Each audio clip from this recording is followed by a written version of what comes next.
Social Economic Rights and Accountability Project, SERAP, has alleged that governors of Nigeria's 36 states and ministers of the Federal Capital Territory, Abuja, has diverted 40 trillion naira meant for local government since 1999.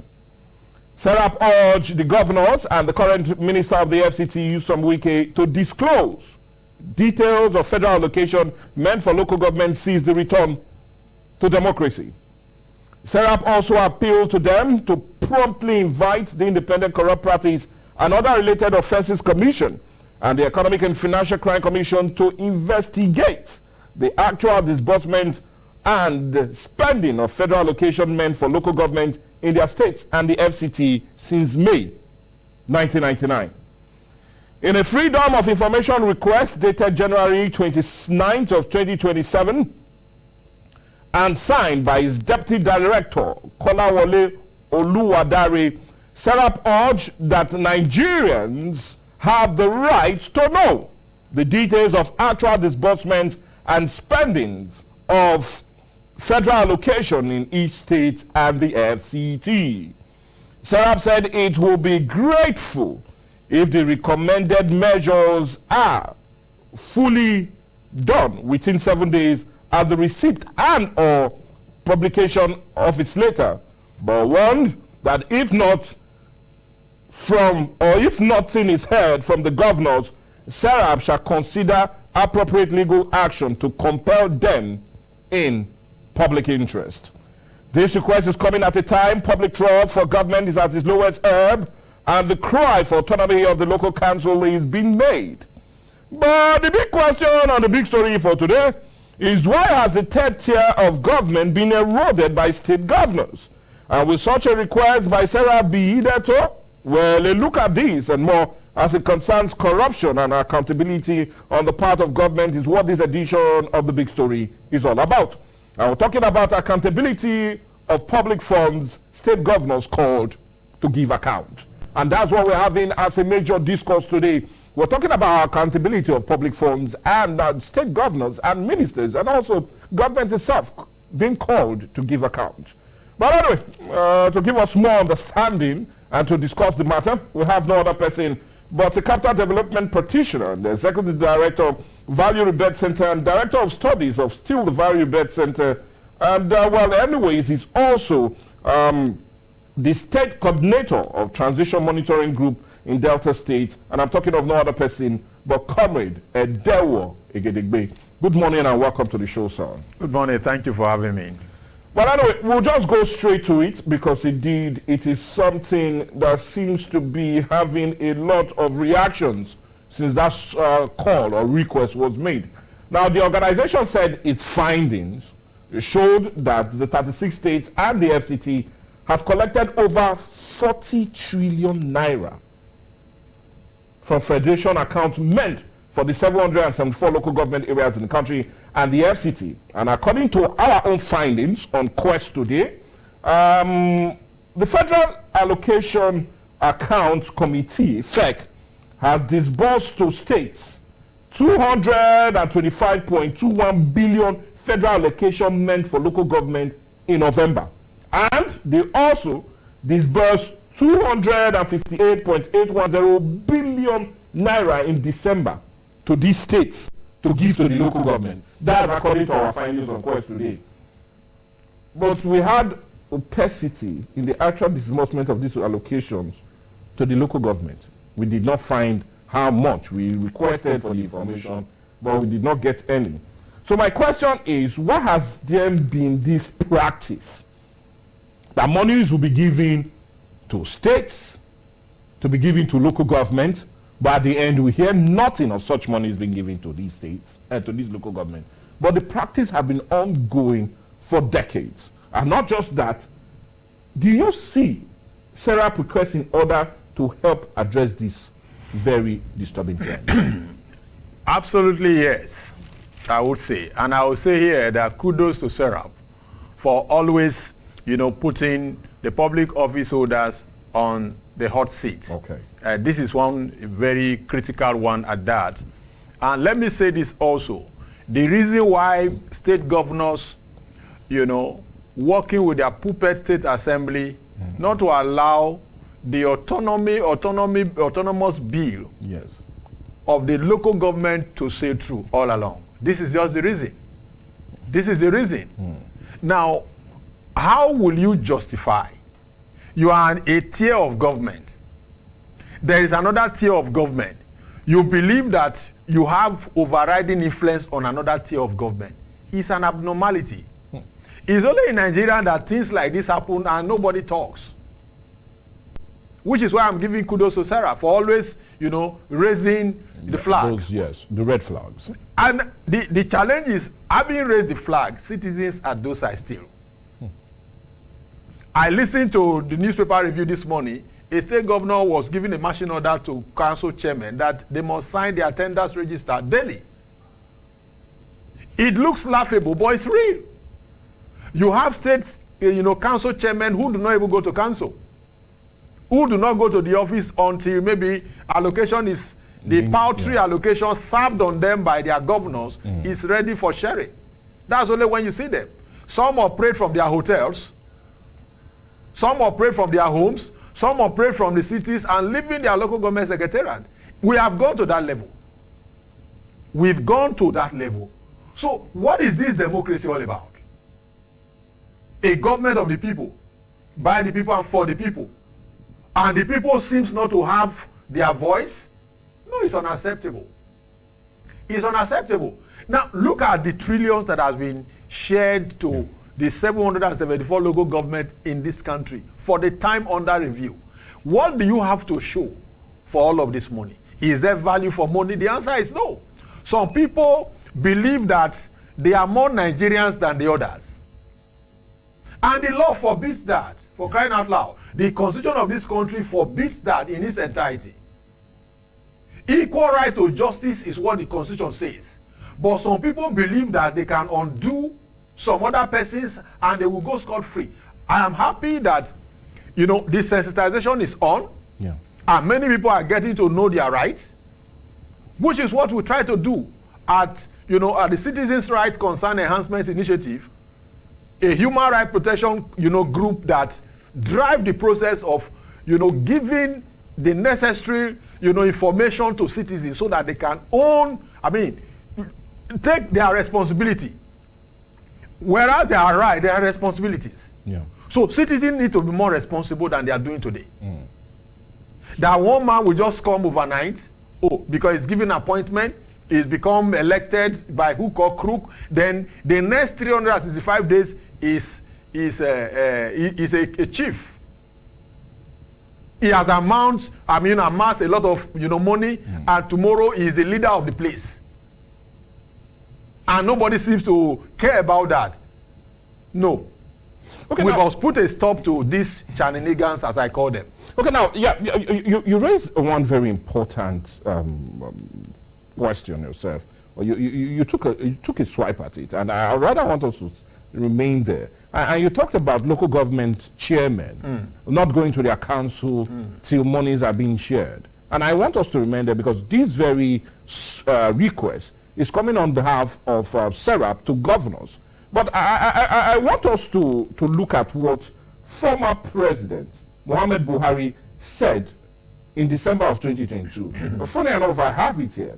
Now, he said if the money from the federation account to the state for local government is sent, maybe like 100 million naira, 50 million will be sent to the chairman, but he will be made to sign that he received 100 million. And the chairman will pocket the balance and share it with whoever he wishes to share it with. So former President Muhammad Buhari said in December of 2022. Sure. Now I'm being forced to ask, should also this former chairman not be made to make account of the monies they've been collecting on account of this local government? Because this request and the proposed suit is only going to the governor, but should they not also be called to give account of this 40 trillion naira that they have also been a part of administering or alleged to have been part of the deals and sharing all these 24 years? Absolute. They should be part of it. Nobody should be left behind. They should be part of it.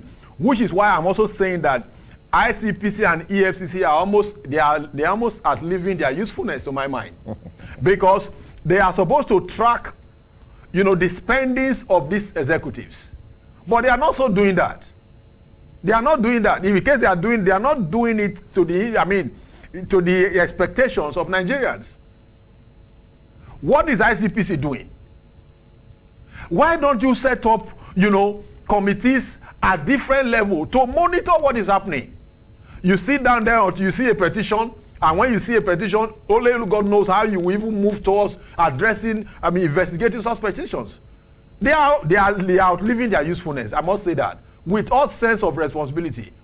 We have all manner of agencies of government not doing what is expected of them, and you expect that the system will thrive. It will not thrive. The system can't thrive like this. We need to do a thorough purging, what I consider as a thorough purging. Until we purge the system, we are not ready for it. Which is why I'm calling on citizens of this country. Enough of docility. If you are docile, you will be taken for a ride. And you don't blame anybody. We keep lamenting on things that we can change within the twinkle of an eye, with a change of mindset, with a change of attitude, with a change of behavior. But we just gloss over them, and at the end of the day, you expect things to happen. Things will not happen. Things will only happen when we make them happen. That's the way the world works. We are quick to make analysis of what happened in the Western world. What those people go through, do we go through that? The gold cannot be gold until it goes through fire. We are too comfortable, and we are too complacent to see the expectation we are putting in place there. We are not ready for it. But looking at the people itself, and many will say, what voice do they have? They have a voice. They have a voice. You saw in this country in 2020, October 8th, when we had the issue of that, misinformation of that scenario at near Cuba, yes, where they said, oh, police killed somebody. Yeah. But whereas the guy was not dead at that time. And you saw how the emergence of NSAS came. And you saw that everybody was running, including those in the high offices. They were running and covering their number plates, not to be known. So it can be that bad. Which is why I tell all public office holders, with due respect to them, without apology though, that when you occupy a public office, you need to be circumspect. Don't think that you have absolute power. You do not have it. It's a power delegated to you by the people. So the people have the power also to take it away from you. It's just that we have not tested some of these laws that we have. That's why I talk about, the nonchalant and, of course, the docility of the citizens, which is why I always turn it off for Serap. And I want to inform you here on this program, for the Citizens' Right Concern Enhancement Initiative, otherwise known as Human Rights Protection Congress, where I am privileged to be the chairman of the Board of Trustees, we are dragging the federal government to court. In the coming days, we've written a pre-action notice to the Ministry of Works since on the 11th of December, served on them, but there was no response. So we have approached the Federal High Court already for compelling the federal government to fix Agbo to Saple Road urgently. Because we did our findings through the budget 2024, and there is no mention of that road. That road has been in comatose for over 5 years as we speak. But in the budget of 2024, whereas President Tinubu told us in his inaugural speech that subsidy is gone, and that the proceeds of subsidy will be used to address all of this failed infrastructure, and a full year budget, we went through it and nothing was mentioned. In our letter to the Minister of Works, Engineer Dave Umahi, we copied the National Assembly, we copied the Senator representing Delta Central to have a copy of our pre-action notice that if nothing is done to fix these roads, then we will come hard on those agencies. And nothing was done. But by extension, we also have annexed between Ugeli to Patani 2 bridges that collapsed during 2022 flood. Up to date, they've not been done. 2022 came and gone. 2023 has come and gone. This is 2024. And we did not also see a mention of those roads in the budget. So we have no other option than to compare them. Asking for order of magnanimous to compare them to do the needful, because the primary responsibility of government is to ensure the security of lives and property of the people. The dignity of the human person contained in the acts, in the constitution, should be respected. You don't only respect it when you collect salaries. Those in government offices, the fuel they buy is government money. The food they eat is government money. They don't touch their salary. Then today, you see a price of a commodity this morning at 10 naira, by afternoon is 15 naira, by evening is 20 naira, and there's no control, no price control, because everything seems to be failing. So we are saying that citizens of this country should rise up to hold anybody in public office that is, doing the relation of duty. Yeah. We should hold them accountable. Come and tell us how you have spent our money, because it's part of the bargain. Okay, now looking at that, you talked about the need for accountability, especially as it concerns citizens. But let's turn the question around. 40 trillion, according to Sarah, have been spent by these state governors. Local government funds that were meant for local government have been spent by these state governors in the last 24 years. And also that of the Minister of the Federal Capital Territory. 40 trillion is a large sum. But my question is, talking about the people, where have these left the people as of present? It has left them more miserable than ever. That's a simple answer to your question. It has left the people of this country more miserable than ever. The money is not trickling down to the people. And local government is the third tier of government that should naturally be closer to the people. That is why I'm telling you that in the coming days, citizens should wake up. I will call a council chairman and he will not pick call. That you are who? No, for crying out loud, that you are who? You volunteer to go and represent the people at the council. I will call you for money tonight, you will not answer your call. Am I calling you for money? I'm calling you to remind you of your responsibility. Because I so know that it is your duty to do XYZ. You don't go to the office. And nobody is even talking. Now, let's come back to Delta State here. Yes. The current council tenure expired in March. Yeah. We have not had the process of enthroning a new people by way of electioneering. We've not had anything from the state government. Which is why some of us are saying that state's electoral committee should be scrapped. Because when I will wake up and see governor will set up one committee and then the next day they say they have done kangaroo election. That's not what we are looking for. We are looking for people who understand what governance and leadership is all about, what representative is all about. So that when they get there, they need no reminder. They know exactly what to do. That is how the other in the Western world works. You go to a council office, it will be like a ghost of its own in the daytime, Monday to Fridays, except towards the end of the month, when people will come. The other time, the last administration in Delta here, there was this clock in thing, clock in and clock out. But all of that has gone to oblivion. Do you see here clocking again? The answer is no. And nobody is talking about it. I was on another sister program yesterday. We were talking and somebody was calling on that, look, we should also look at the governance at the Delta. We're always talking about national. That we should take, our searchlight should also be on the state government, and I agree with the person. But it's not my duty alone. It is my duty and your duty. And even you that is listening to me out there, something is happening to you, it's unpleasant, and you are not talking about it. No. Only those who ask questions deserve answer. So ask questions so you can get the answer that you need to get. For me, I'm passionate about this country. You know why? This country is so blessed that we live in penury. We live in penury day and night. It becomes, anathema to me. It's been confirmed for research that we have over 34 different minerals domiciled in the soil of Nigeria. Yeah. 34 out of close to about 40 minerals that the world use in producing all manner of production today. 34 of that lot from survey, from data, is domiciled in Nigeria.